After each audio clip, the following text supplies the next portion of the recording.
Saya sekedar untuk memberikan informasi dulu. Satu, dulu negeri Tibet itu merupakan negeri merdeka berdaulat. Kemudian menjalin kerjasama dengan Republik Rakyat Cina yang komunis. Setelah ada perjanjian kerjasama, Cina mengirim ribuan tenaga kerja ke Tibet, saudara.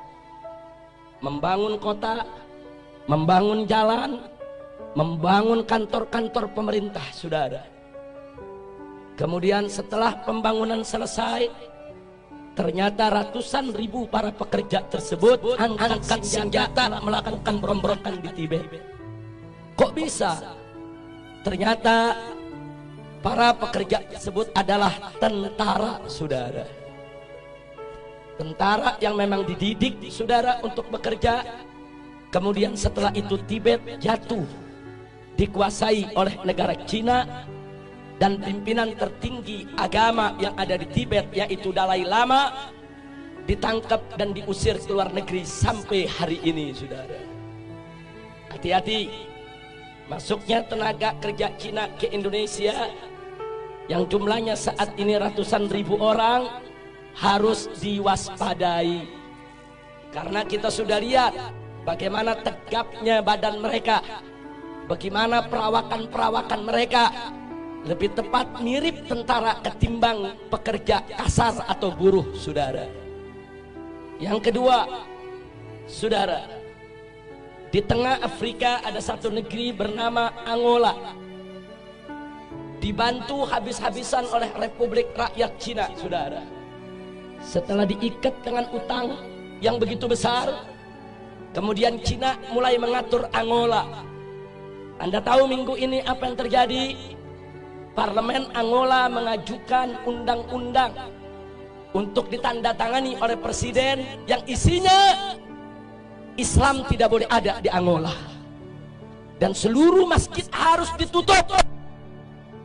Alasannya karena berlawanan dan bertentangan dengan adat istiadat Angola, saudara. Ya, hari ini Islam dilarang di Angola, saudara. Bagaimana dahsyatnya pengaruh Cina komunis sampai di Afrika, saudara, dipengaruhi sedemikian rupa.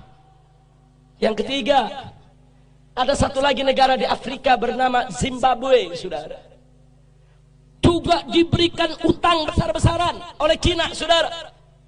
Setelah utangnya, saudara, membengkak, Zimbabwe tidak mampu untuk bayar utang, saudara. Lalu apa ditawarkan oleh Cina komunis? Dibebaskan dari utang, tidak perlu bayar utang. Tapi mulai saat itu Zimbabwe harus meninggalkan mata uangnya dan belanja sehari-hari dengan mata uang Cina, yaitu yuan, saudara. Saat ini di Zimbabwe, jual beli, sewa menyewa, transaksi semuanya menggunakan mata uang yuan milik Cina komunis, saudara. Kembali ke Indonesia, saudara. Saat ini kita dapat pinjaman utang ribuan triliun dari Cina, saudara. Saat ini kita berutang kepada negeri Cina ribuan triliun, yang 7 turunan kita ke depan belum tentu kita bisa bayar, saudara. Hati-hati dengan ribuan triliun kita hutang ke Cina. Saat ini Cina komunis mulai mengobok-obok kita punya negeri, saudara. Mari kita lihat satu, saudara, bagaimana mereka masukkan tenaga kerja. Ratusan ribu orang masuk ke Indonesia saat ini. Dan minggu yang lalu, saudara, Presiden Jokowi sudah menyatakan, mengingatkan kepada para pengusaha untuk tidak lagi bertransaksi dengan dolar ataupun rupiah, tapi bertransaksi dengan yuan, mata uang Cina, saudara. Ini bukan fitnah, ini keputusan presiden, saudara.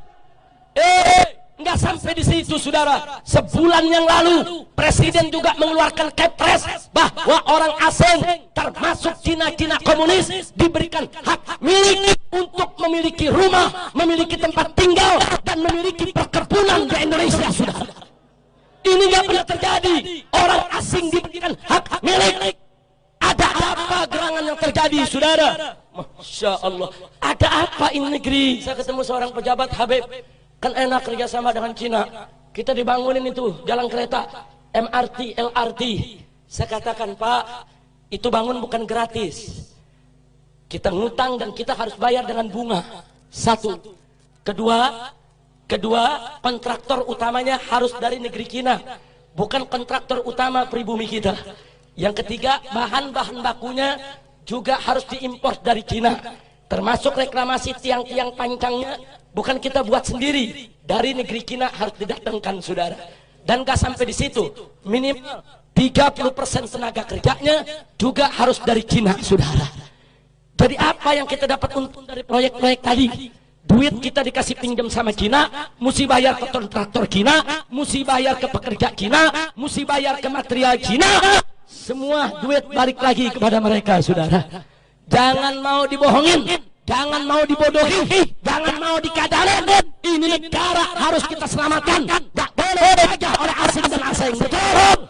Siap bela negara, siap bela NKRI, siap bela Islam, siap bela bangsa, siap bela rakyat, siap jaga pribumi.